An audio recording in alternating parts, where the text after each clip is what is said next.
the lower school actually encompasses 8 grades, all the way from our Explorers program for 3-year-olds all the way up to grade 5. So we have 8 grades to cover this evening.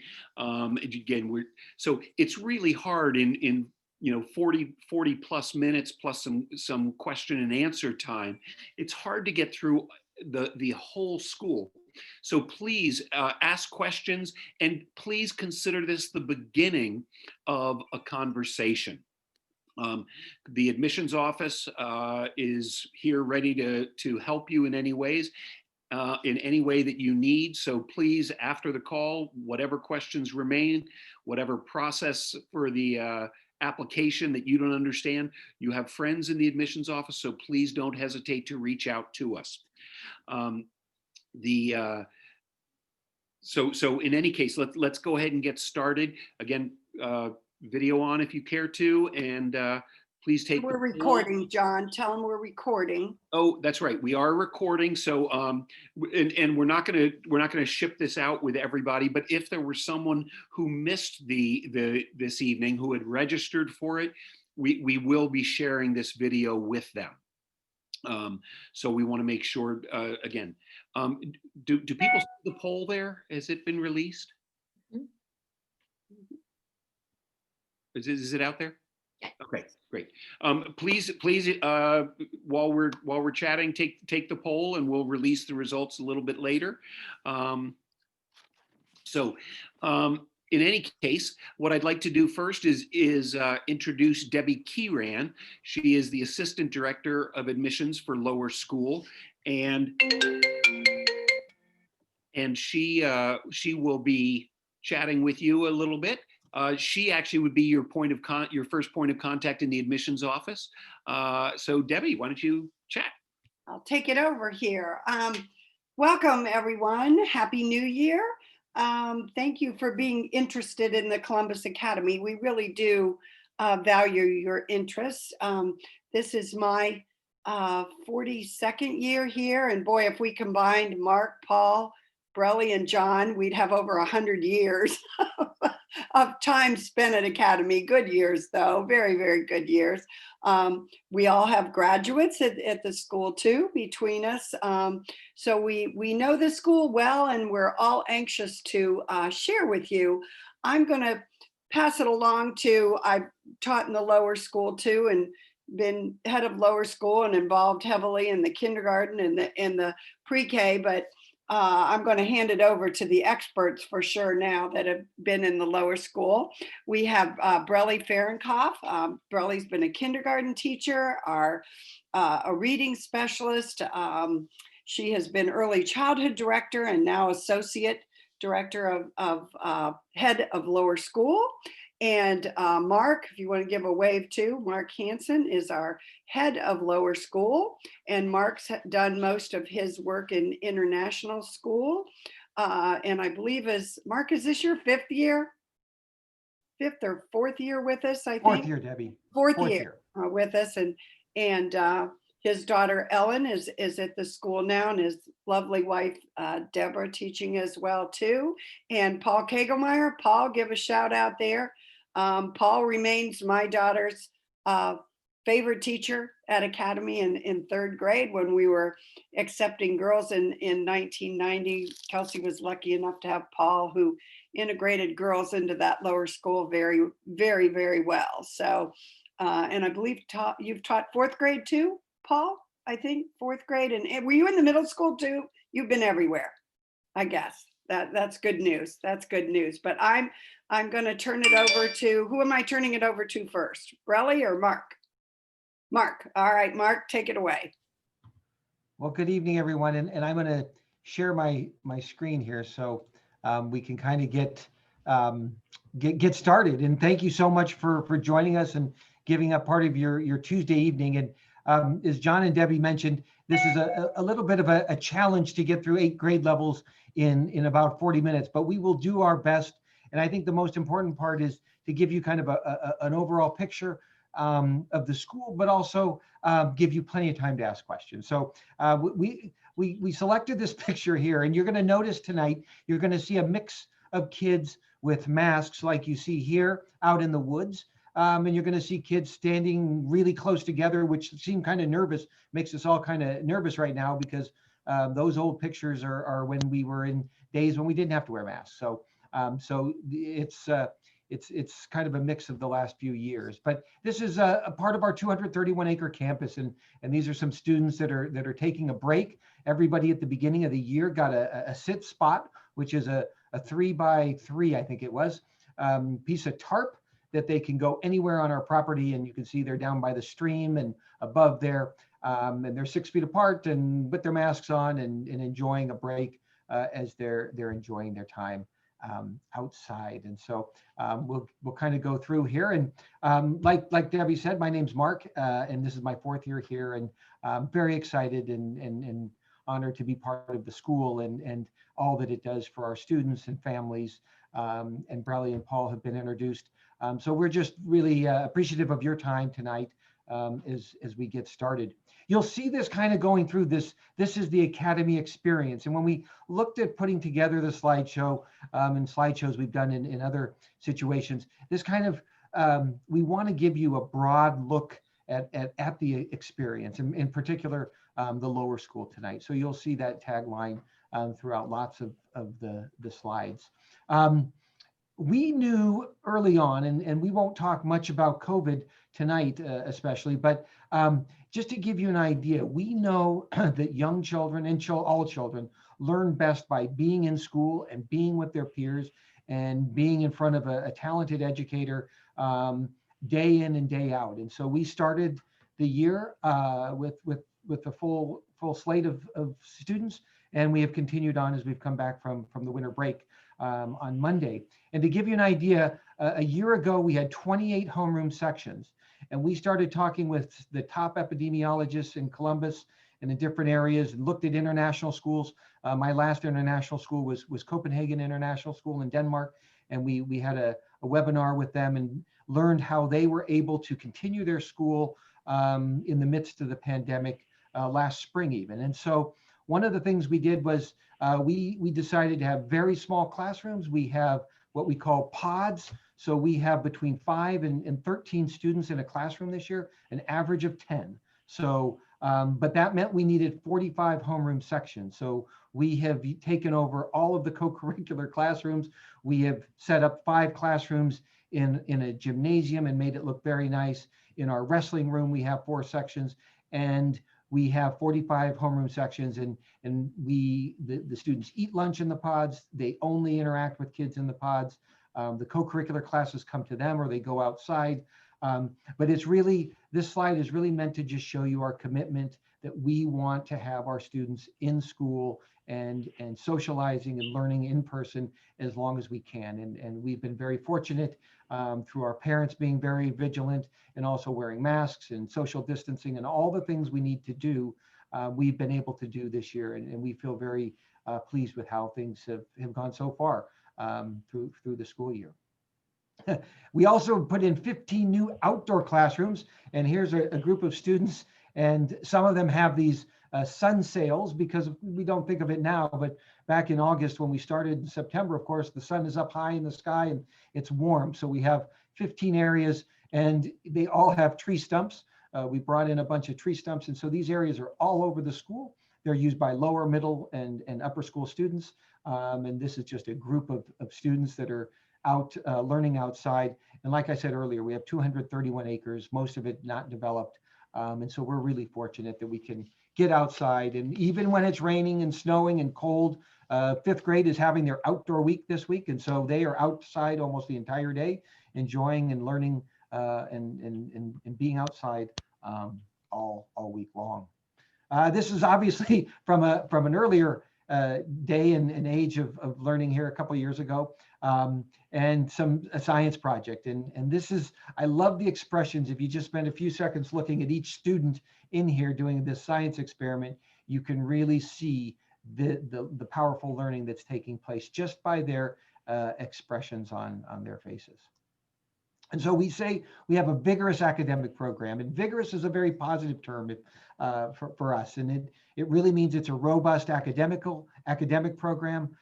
It's purposeful. We have a very strong, Paul's going to talk about our social and emotional learning program in a little bit. Everything we do has a purpose and a reason for why we do it. And it's active. We believe kids do best when they're up and moving and learning and exploring and doing experiments. So these are kind of three important words we use for our academic program in the lower school. And then Lev Vygotsky, the great kind of educator and thinker, said, what a child can do in cooperation today, he can do alone tomorrow. And so cooperation is a huge part of what we do, and having kids work together and explore together, do projects together. They certainly do things independently, but this whole part of being able to get along, to give and take, to solve problems collectively is really, really important. And so I'm going to turn things over now to Brelle Farrenkopf, our director of the early childhood program and the associate director of the lower school. And she's going to talk about our early childhood program.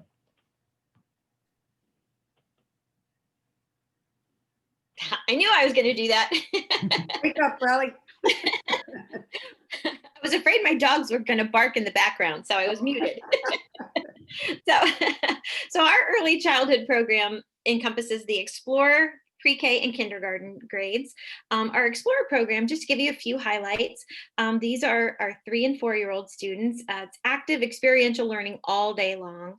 A real focus on child-initiated as well as teacher-initiated activities, lots of time spent outside. The children come in to start the day, they do a morning meeting, and then they pretty much get bundled up and head out. And the discovery and exploration that takes place is really directed by the interest of the students and the teachers and what they're discovering each day, and they build upon that as they go. Lots of communication takes place. The teachers are constantly posting on something called Seesaw, which gives parents a snapshot into your child's day. You get to see pictures and videos of the kids in action. Lots of careful documentation is being done by the teachers throughout the day to note the children's growth, both socially and emotionally and cognitively and physically as well. And just one non-negotiable that we like to point out is that all Explorer students must be completely toilet trained when school begins, just because of the nature of the program. There's so much time spent outside exploring and out away from the building that it's really important that the children are independent in that. So we'll show you some pictures. Here are some Explorers learning. And as Mark said, we're going to show you pictures of pre-COVID and COVID times. You can see there are lots of activities in the classroom, dramatic play and fine motor skills and discovery, lots of stuff happening outside too. Again, these are called practical life stations, and this is where the children are playing and discovering and developing fine motor skills. You can see there's color mixing going on. The little guy in the middle is picking up tiny rubber bands with a skewer, a wooden skewer. So really working on that hand-eye coordination. Our pre-K and kindergarten programs continue on from the exploration of the Explorers program. Again, still lots of active and experiential learning taking place in our pre-K and kindergarten programs, but we are working to move the children along. So in pre-K, you're going to see a little bit more of the teacher-directed activities coming into play, especially as we come back from winter break. Focus again is on the intellectual, physical, social, and emotional development. There are co-curricular classes that take place: art, PE, library, music, wellness, swimming, and Spanish. And actually, art, PE, library, music, and wellness take place in the Explorer program, and then we add on swimming and Spanish as we move into pre-K and kindergarten. Again, communication through Seesaw. And then we started introducing the literacy and math skills in hands-on, developmentally appropriate ways in pre-K, and then building on those skills moving into kindergarten. lots of differentiated learning with our class sizes and the number of teachers. We are able to really zero in on what the children need specifically. So there's a combination of whole group activities and then small group or one-on-one activities. And we'll see some of that in the next few slides.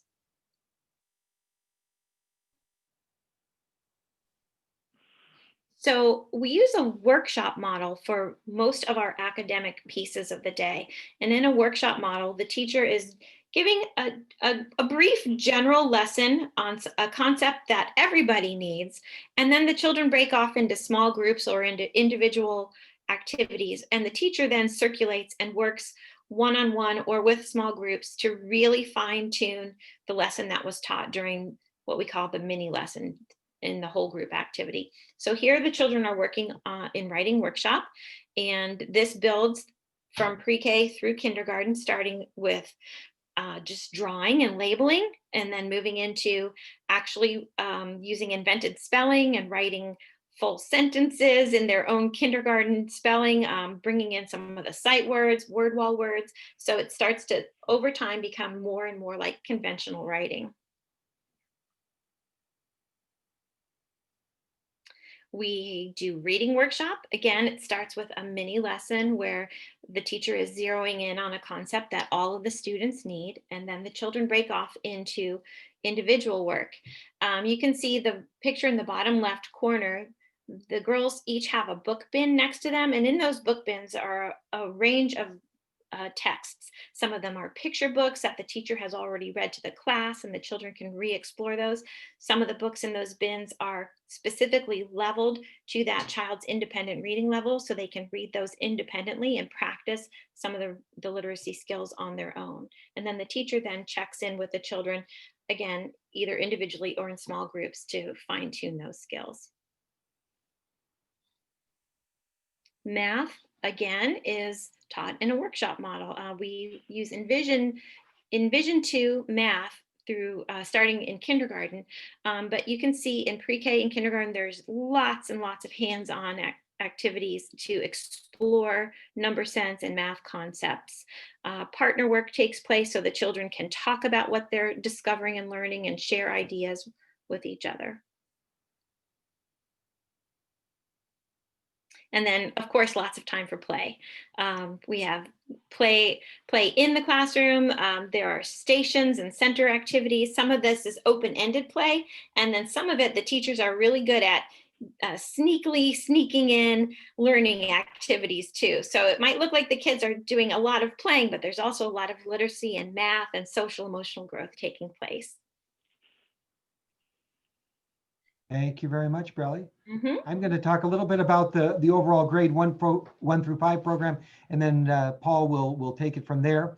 But as I mentioned earlier, certainly robust academics, and those grow as they continue on through the 5th grade. One thing that is really important, I would say, about our school is that the Explorers to grade 12 are all on one campus. And so not only is it wonderful to have role models in the middle school and upper school for our younger students to see, but it's also the middle school and the upper school. We know what we need to do to prepare them successfully for our middle school, and the middle school knows what needs to be done to get them prepared for the upper school. And also changes that need to be made to the curriculum are being made very thoughtfully, intentionally, and ensuring that there's a smooth transition from one grade to the next.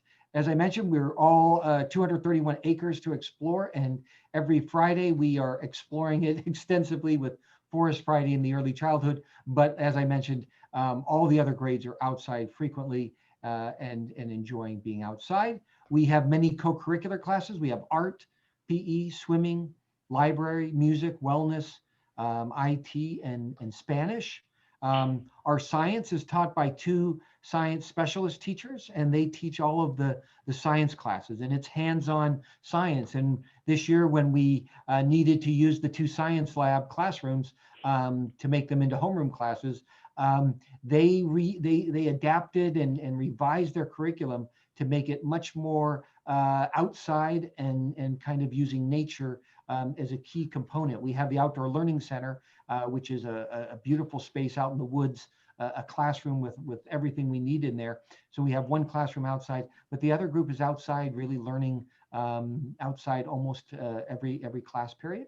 We have Makerspace in grade 5, and just starting up this week, we're now moving it into grade 4. So we're excited about continuing moving it into the next grade level, and we'll continue to do that.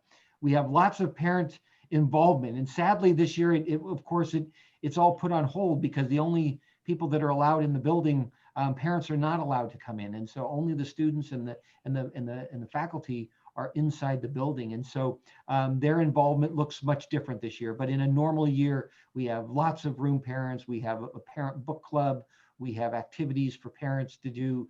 We have a very robust PACA parent and association here. And so they give lots of support, and you're welcome to be part of that. We do lots of field trips, and Paul's going to talk about our Glen Helen and Heartland trips in grade 4 and 5.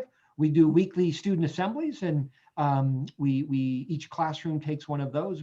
We do them now virtually, so classrooms aren't doing them, but normally we all go into the theater, the entire lower school, and a class presents and does an assembly each week to help create our community, our strong community. And then we have our SAGE lunch program, which is an incredible lunch program. In most years, this year, all the lunches are brought to the classrooms, and the students eat in the lower school in their classroom. So I'm going to turn it over now, and we'll talk a little bit more about the specifics of our program. Paul.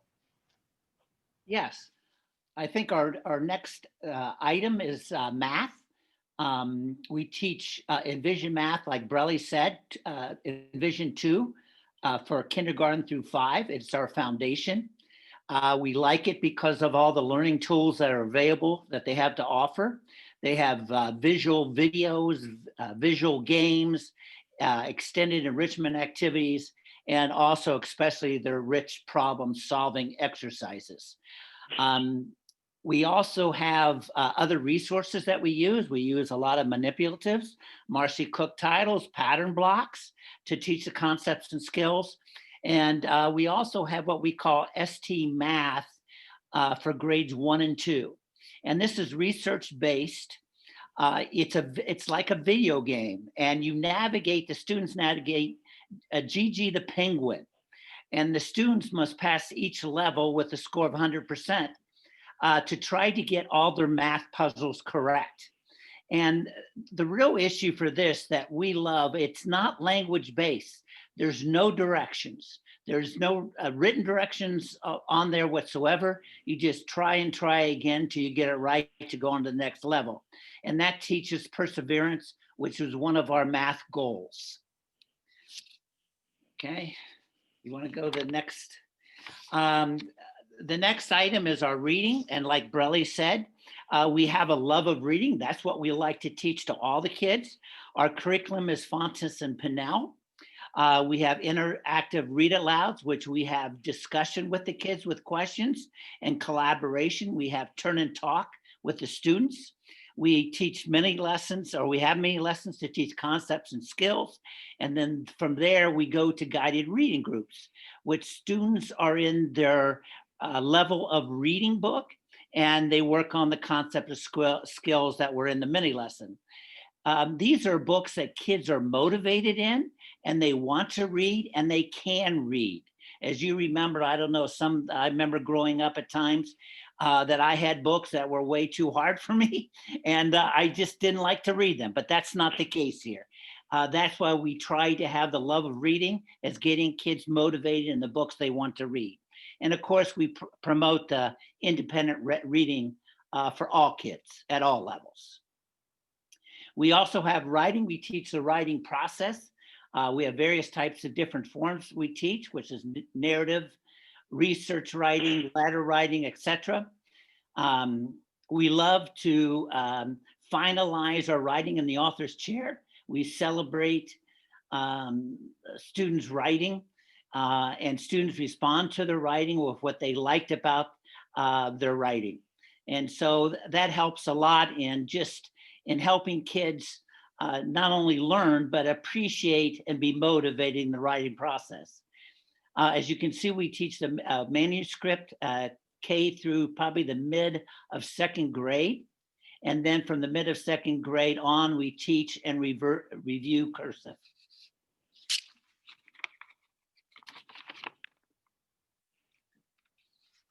Our co-curricular classes, we have music, as you can see, PE, art, library, technology, which is also makerspace, swimming, and Spanish. And of course, it's up to the developmental level of kids and what co-curricular it is in order to how much of that special they have during that 6-week period. Responsive classroom. This is our social and emotional learning. Its approach to teach social and emotional values that creates a safe, challenging, and joyful classroom. It's like I say to others, it's who we are. All of our teachers took a 4-day training. The summer of 2019, we had approximately over 150 teachers here from all over, which included 21 of our own teachers getting trained in either Responsive Classroom 1 or Responsive Classroom 2. And through the training, teachers were taught how to model student behavior and to redirect, reinforce, and remind students of appropriate behaviors through the positive language that we use.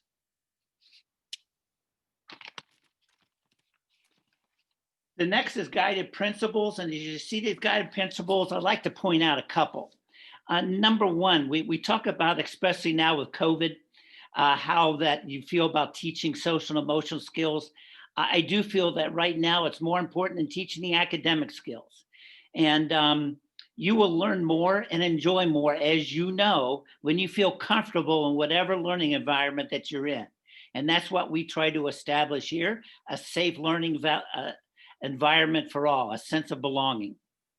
The number two, how we teach is important, what we teach. Everyone knows teachers that have brightened their lives. You have known teachers, I have known teachers, and they were passionate in what they would do, and they were able to connect with kids, which is most important. And I do feel that like we have that with our teachers. Teachers who are extremely passionate, that are creative, and will do what they need to do in order to meet the needs of your students. And then I like to point out, I think number 6, partnering with families, most important. It takes a village, and that's what we say. And to leave you off here, we have a get to know you conference, which is always at the beginning of the year, after the first week of school. And that's to get together with the teacher, the parents and the teacher, for the teacher to listen to the goals and wishes that you have for your child. And then from that point on, they are worked on with the teachers and students. Your specific goals and wishes are important to the learning of the child within the classroom.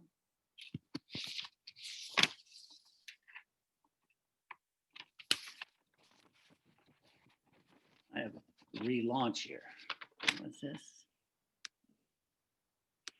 I have your poll. Okay. Each morning, and I guess I love this the best, begins with a morning meeting. I think it's the best part of the day because it promotes a positive beginning, and who wouldn't want that? Each day begins in a circle with your students. The teacher leads for a greeting, and there's various greetings for the students to do. Students will share. They share different traditions, something about them that they do or they have, or a hobby that they have. There's a group activity, and that's usually a game that fosters teamwork. And then there's a short message on a whiteboard or a piece of paper that states the routine, and they review the routine of the day. And the primary goal of morning meetings is to provide a safe environment that provides a sense of trust, and allows the students to feel important and encourage respectful learning. Like again, I said, this builds a positive beginning to the day. And it's like children come in, you never know what kind of day they had or evening they had, and they would come into school, but we try to get them started on the right foot on a positive note with a morning meeting. We have an acronym, CARES, spells CARES. We care for your child. The C stands for cooperation, A for assertion, R for responsibility, E for empathy, and S for self-control. And the acronym CARES is modeled, taught, and reinforced every minute of the day. Whether you're in the classroom, whether you're in the hallway, when you're in the lunchroom at recess, we try to promote CARES in every way that we can throughout the school. Thank you very much, Paul. I'm going to just talk about a couple of details here to just give you a picture of things that aren't on usually printed in our materials, but a big part of who we are as a school. And one of the things is our partnership with the Kensington Senior Center. And our grade 3 students, they go there approximately once a month. And sadly, of course, since March, we have not been able to go there. But this is a true highlight of our third graders' experience. And they so love going to the Senior Center. And on the right there is Bill. And Bill, he just loves it when our students show up there. And of course, we got him a sweatshirt. And then we found out that some of the residents there were former teachers and had gone to Academy apparently. So we've got a lot of sweatshirts that have been given out over there. But we also, we wanted Bill to come to Academy. And so he experienced coming to a pep rally where in front of, over 1,100 students. And the lady from the Senior Center said, Bill's a very good singer. And so we asked him if he would sing the national anthem. So he sang the national anthem to kick off the pep rally. And it was just such a special thing. We had several of them then come back the following year and watch our fourth grade do a musical every year. And the kids didn't know it. We brought them in at the right as it was starting. So it didn't get them too nervous. And they watched the whole performance and then met with the kids afterwards. So this is kind of the heart of our school is reaching out to others. And we learn a lot from them just as they enjoy the experience of young kids coming into a senior center and the enthusiasm and love that they have. These are just some pictures of some kids outside, inside, doing some reading and different activities around. And obviously this is pre-COVID, but just to give you an idea that learning takes place all over the place on our campus. Paul's going to talk about the next two slides on our overnight trips that we provide for students.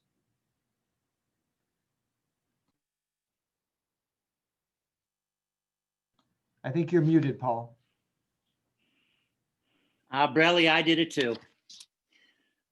This is an exciting experience for our fourth grade. It's going to Glen Helen every year.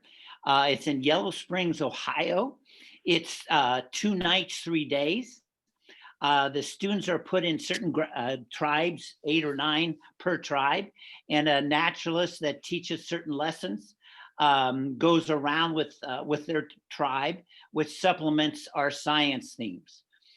We sleep in cabins. They're rustic cabins. Their mattresses are probably 1 inch thick, if that. They move, they do jobs a lot. They set up a dining hall. They clean up the dining hall. They have an award given to the Golden Dustpan Award for the cleanest cabin, which when I've been there, I haven't won it yet. That tells you something. But there's a lot of great things that go on. There's music, campfire at night. There's a night hike for the kids. So the kids really love it. And by the time you get home, everyone is tired, particularly the teachers. 5th grade, we go to Heartland. It's in Marengo, Ohio, just off 71, a little bit past Galena, I think. We go 2 days, 1 night. And what the team there tries to do is fosters teamwork and communicates among students, as well as enrich their understanding of the outside world. There's archery set up for them, stream fun, which they locate. They go into the stream with their boots and they try to locate some living objects and see what they are. They learn more about the different animals that are around that environment. They learn about the weather, rocks, create forts, etc. Their mattresses there are more memory foam mattress, more of a modern camp, which I love to sleep there myself. Thank you, Paul. And you slipped and said they sleep in cabinets in the fourth grade one. And I don't think cabins. I don't think that's too far off, actually. They feel like cabinets. So It's very rustic.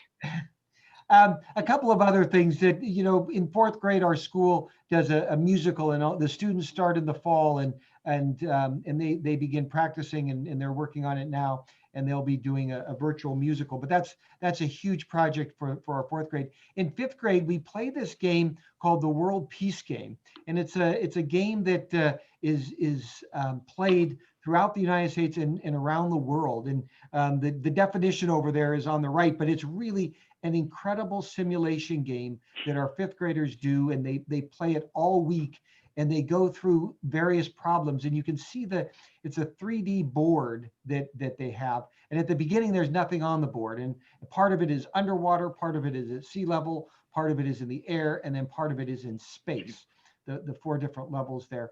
And they have to go through all these different problems that they're given. And all of the students have a specific role and in their organization. And it's like a United Nations, and they have to go work through these conflicts and learn to negotiate and give and take, and realize that other countries need different things than our country. And so it's a wonderful experience, a true capstone to the fifth grade and to the end of the lower school. Just another picture of the board as they're getting through it there. And everybody, like I said, has their role, and they have to do various projects and negotiate throughout this. Okay, I'm going to turn it over to Paul to talk briefly about science. Okay, science, it's all about exploration, especially with our outside world. We have many acres to enjoy. And so particularly the science department goes out in the woods and does a lot of their activities out there. I know that they do a lot about owls, particularly the fourth grade reads a book, Poppy, that's about an owl. And so the science department also does a lot with owls itself. So together we're theme based with that. So we teach a lot according to themes. The science also goes and teaches a lot about soil and landforms. There's solar cars, which is neat. They actually build solar cars, and you see them on the sidewalks, zooming up and down the sidewalks. They also do things with the greenhouse. We have grown lettuce, or they have grown lettuce and basil. And with that, we have eaten lettuce and basil within our lunchroom, which was exciting to do. We do a lot with butterflies and life cycle of a butterfly and migration patterns of butterfly, just to name a few. Thank you very much, Paul. Brelle, would you like to talk about counselor time and wellness? Sure. We have a group. We have a team called the Child Support Team, and one of the members of our Child Support Team is Sean Diddy, our lower school counselor. And Sean is scheduled in every classroom at least once a week to do wellness activities. And those activities are a lot about building social and emotional skills, about negotiating relationships and conflict. The children love when Sean is in the room. You can see the little one up in the top corner is doing some yoga and belly breathing. In the top right, there's a cooperation activity going on. Sean is in the classrooms on a regular basis, and he's also available for children to stop by to chat through worries or concerns, or to get some support when they're feeling like they just need someone to talk to. Sean's a great resource in the lower school. And then outdoor play, as we've said many times, is a huge part of the lower school experience.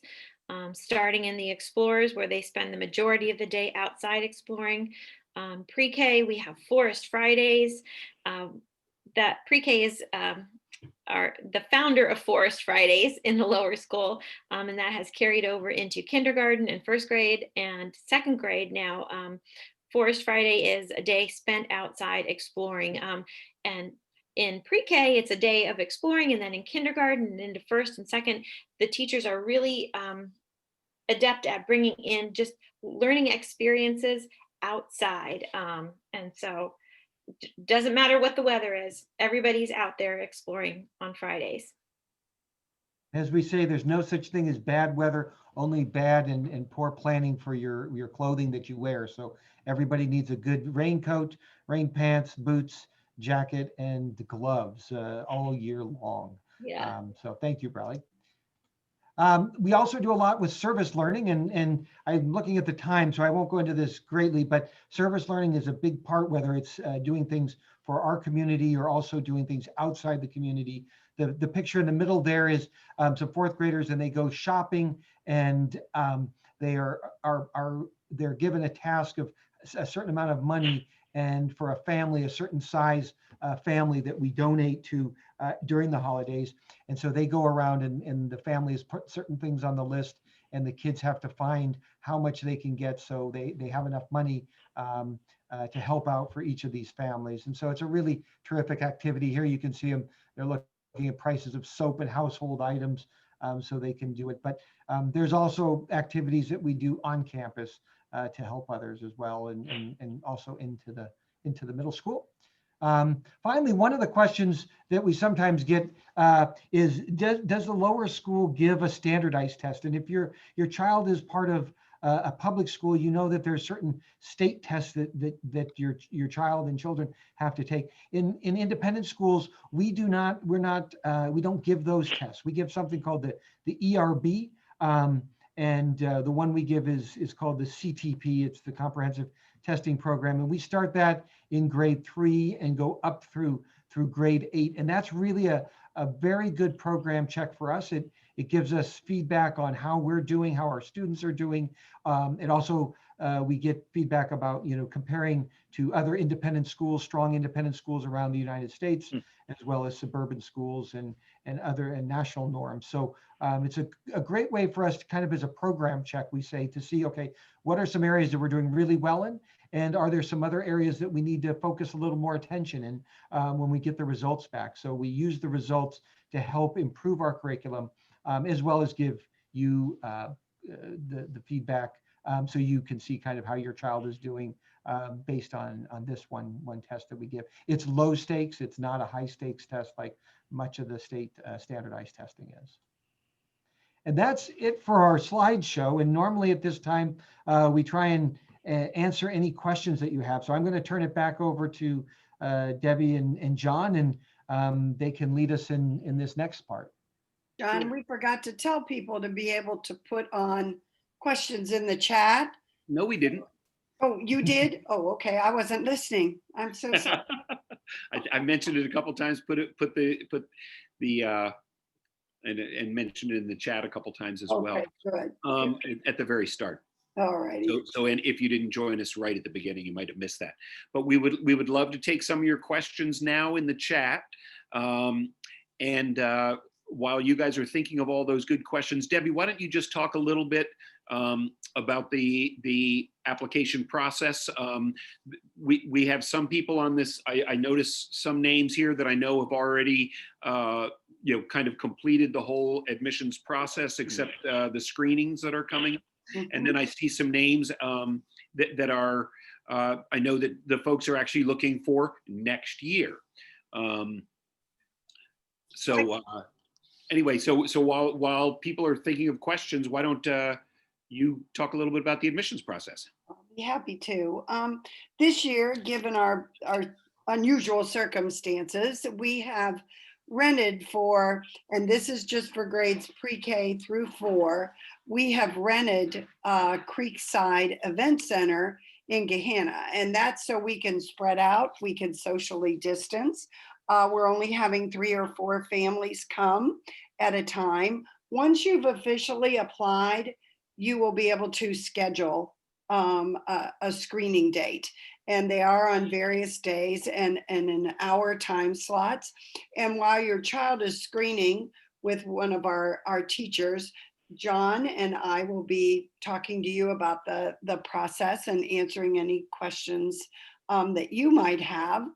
For the Explorers program, the little ones, we've had to get very creative on this one because usually the 3-year-olds come in on a Saturday morning in groups of about anywhere from 8 to 10, and they play, and we just observe them playing. And of course, we're not going to be able to do that this year. So we're kind of turning it over to the parents here. We're going to send out on January 15th about 5 different tasks that we'd like you to do with your child. One of them is videoing them playing with a favorite toy. Another one is reading a story to them. Another doing a fine motor activity, a gross motor activity. And you'll just send nothing professional, just on your phone, sending this series of videos back to us so we can kind of get a snapshot of your little person. And on the upper end of things, 5th grade, 5th graders come in and take an ICE exam, which is ICE stands for Independent School Entrance Exam. And we are a center for giving that. So you would call the admissions office and we can explain, and maybe John, you can talk about that process a little more. We usually do it on Saturdays, and we have some Sundays in there too, where kids can come and take that. I really want to be mindful of the time. So, okay. So yeah, I would love to talk. I mean, we can, if anyone wants to stick around after some of the more programmatic questions, we believe me, we're the admissions office. We want you to know how to apply, people. So please, we're happy to either answer those a little bit later toward the end of this, or if you have any questions, you can email admissions@columbusacademy.org or give us a call. And we love applications, so please, happy to do that. I see a question in the chat that will take just a short time to answer. When is open enrollment? There is no such thing. We don't openly enroll students. This is an application process that you need to go through, and so that would go on. The question from one family that has a daughter, Mark, maybe you want to talk about this. How frequently and following what decision-making frameworks do you replace the standards, and why have you chosen the ones you've chosen? The first thing I would say is that, and Mark, after I kind of muddle through this, then you can chime in with the correct answer. But Columbus Academy is many independent schools. We look to ourselves as being kind of the guides of what is most important for boys and girls to know, what are most important for our students how to progress. Our students, I don't want to poo-poo the question, but our students are doing significantly more than kind of the standard framework.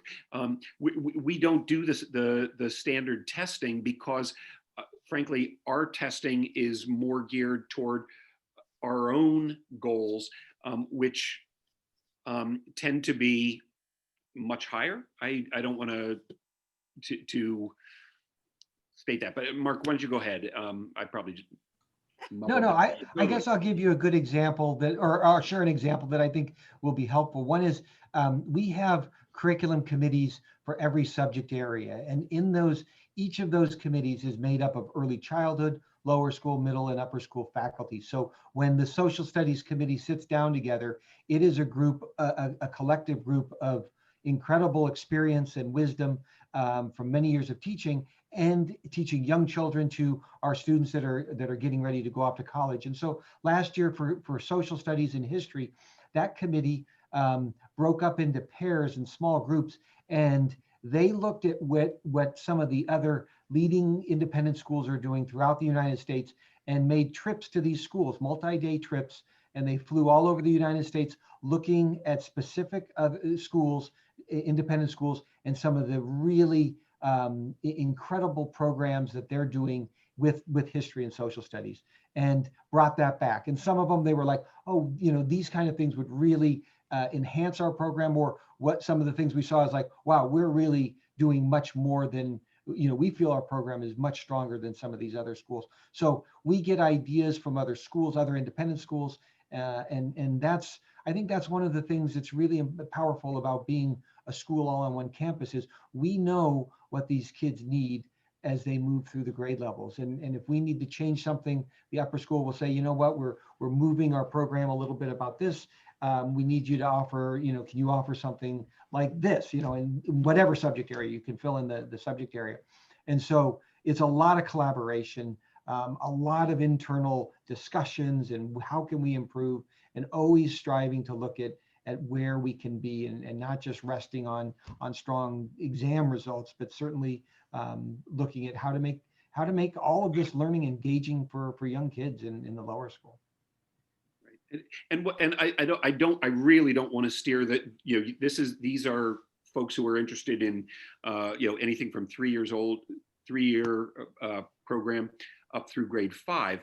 But I need to say that Columbus Academy has an incredibly strong track record in terms of our, the students who are here, in terms of moving on to college, and 100% go off to college.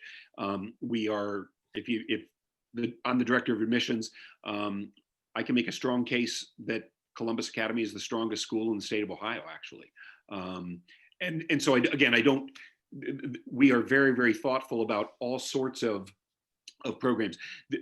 Because we're so small, one of the standard pieces is communication. Our families feel like our teachers do a great job of communicating with that. Anyway, is there another question there? We did have one. What kind of evaluations do you do prior to accepting children to pre-K? Well, don't just talk about pre-K, Deb. Why don't you? Right. The evaluation process when children come in, obviously we're doing this in January. We're screening children. We know that they have 5 more months of school. So I hope we don't see the same child in August when school starts that we saw in January. So we keep that in mind when we're doing the screening. I think we will have to be a little bit more, even so because of COVID, whether children were in school or whether they were virtual. We're going to have to take a lot more things into consideration. But I don't personally think our screening is trying to trip up little kids. It's not as standardized.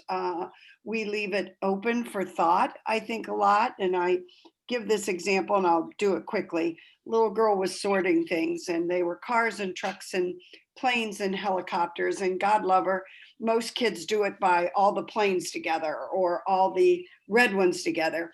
She had everything in one big group, and then the helicopters were separate. And I said to her, well, sweetie, how did you sort these? And she said, well, see all the things in the big group? She goes, I'll ride on those. That helicopter, no way, no door on that. So the idea was here, she did understand the concept of sort. I certainly gave her credit for it. So we're not looking for every child to be on the same page. And then there will be kids that'll go the nth degree. These have wheels, this has this has that. So we're just looking to see where they are in the readiness process, in the developmental process. I also tell people we are looking for large gaps. If a child were coming into kindergarten probably, and maybe still calling an L a 7, that's going to take some time to get them to do things. But certainly if they know, most of the alphabet and some of the sounds of the letters, they're going to be probably good to go. So like I said, bottom line is we're not trying to trip up little kids. And Brelle, you might want to add to that. Yeah, it really is just about seeing who the kids are, how they think, how they interact with other children, just getting a sense of who your child is. As Debbie said, it's not about, how many did they get right or wrong on the test. It's about how they express themselves, how they show their perseverance, how they show their thinking skills, some of those pieces.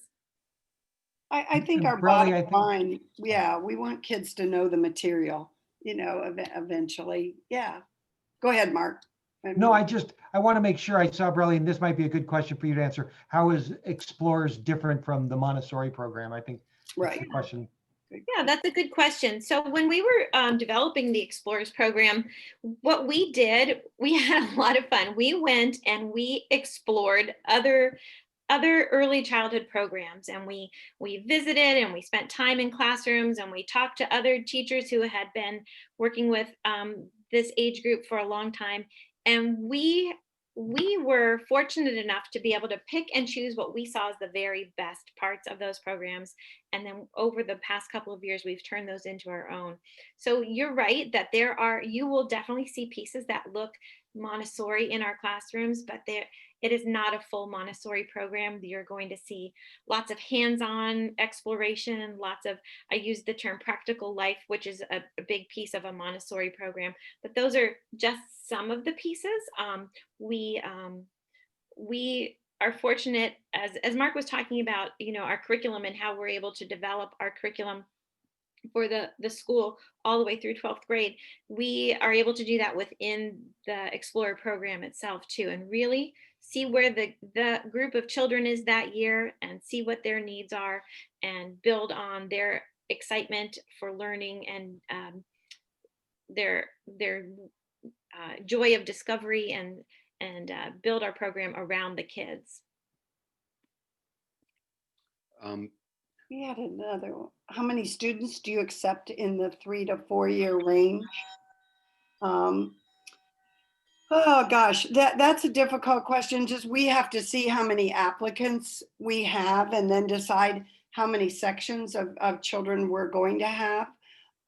So we look at that from all aspects, but we do try to keep the pupil teacher ratio to a 7-to-1 at least, sometimes less than that in the younger grades. Anybody want to add to that? We're very conscious of, I really can tell you with certainty that someone will speak to your child individually every single day. I would find it very hard for any child to slip through the cracks at our school. That's not. And I think I to kind of piggyback on that and looking at the poll, the number one kind of what was important for you on this call is individual attention and small class sizes. And so, just so in the early childhood, in the Explorer program and pre-K, it's 2 full-time teachers with the students all day long. So you have 2 full-time teachers. In kindergarten, it's obviously a full-time teacher and a full-time associate. And then grades 1 through 4, you have the teacher and you have a part-time associate in every classroom. So that really helps with the individual attention, of course, but it also, when you look at small class sizes, I think, it's hard to kind of go back to pre-COVID days, because now I say 10-to-1 and we have, I think normally it's somewhere between 14, 15, I think is our average. We will go up to 20 in 5th grade, I know. But correct me if I'm wrong, Debbie and John, I don't think I think our average normally is around 14 to 15. Mm-hmm. Yeah. So what are the starting ages for kindergarten for the Explorers program, for the pre-K and for the kindergarten? You have to be 3, 4, or 5 before the start of school for those programs. So if that gives people an idea there. In terms of acceptance rates, I see that question and I understand the question very well. These are very, very difficult things to monitor. They actually vary quite a bit. Overall, last year, our acceptance rate was just right around 60% as a whole school. It varies quite a bit. The Explorers program, the acceptance rate is higher. And then there are some grades that we routinely are accepting students. That's the Explorers program, pre-K, kindergarten. Those three we're still growing the school, and then after that, the acceptance rates can drop. But so much depends on how many students are returning. Our attrition rate is very, very low. It averages between 3 and 4% per year, which is incredibly low by national standards. But it can vary. Last year we interestingly enough, from second to third grade, we actually had I think it was either 5 or 6 students attrit out of a class of, Debbie, what was that in second grade? Grade, It very was low. It was a really surprising Number. Yeah. surprisingly high number Right. for that. So we had some spots in grade 3 last year that were unexpected. I think there were 8 that every time we got a call, it was a second grader and they were moving. So, Right. I so, mean, yeah. these things are, I'm not trying to duck the question. It just can vary a lot. And we don't send re-enrollment contracts. We don't know right now the other pieces. I should explain. We don't even send re-enrollment contracts until about the 22nd of January. So we don't know who's coming back. We make admissions decisions for a March 1st notification date. And so we'll be learning a lot between late January and late February. John, there was a question as far as tuition. How does it work? You can handle that real quickly. Yeah, and then we probably do have to wrap up. Yep, and then we can wrap up. I'm John Warren. I'm the director of admissions. I'm also the director of tuition assistance. And so our tuition rates can be found online for this year. Tuition, about 26% of our students are on need-based tuition assistance. We do not offer any merit scholarships or anything like that in the lower school, but 26% of our students are on need-based tuition assistance. The average award is about half tuition. I should mention that in lower school,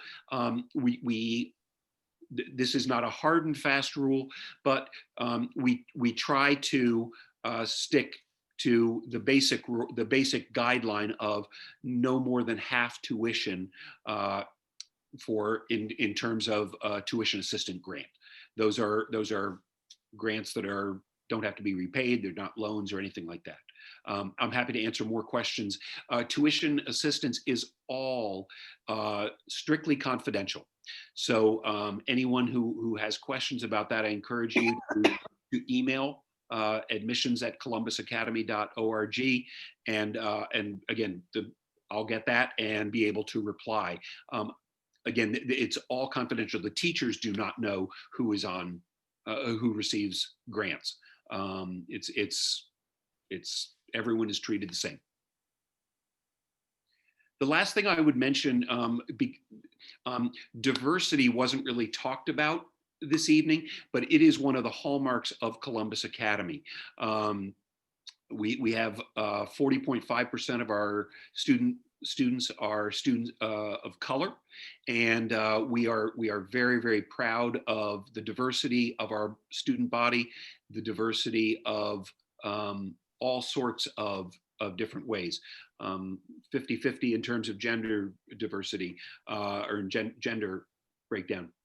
We have students coming from all over the city, 54 different zip codes, coming from all different walks of life, all different family structures, religions, backgrounds. We are incredibly proud of that. So we welcome all. I know that there are some folks out there tonight who are alums and have children who are looking, and then there are families who are very, very new to the process. We welcome all, and we are very excited to welcome you. I will go ahead and stay on this call to answer any further questions that people have, but we want to be respectful of your time. We were trying to get out by 7, and that's very, very difficult. Thank you all very, very much for coming. Again, I'm going to stay on. Last announcement is, starting next Monday, we expect to offer in-person tours during the school day. This is a big change for us. Our own parents are not allowed on site, but we are going to, we're having trouble getting everyone through who wants to come for tours. And it's so much richer of an experience to see the school in session. So if you are interested in that, we're ready for the deluge of phone calls and emails asking for those tours to happen. We look forward to Testing meeting you all. starts next week too, John. You might want to mention screening starting next week. And for Yeah. lower school, we have screenings that start next week. We're very excited about meeting all the families. Thank you all. Again, I'm going to stay on, but appreciate all your time tonight. Thank you very much.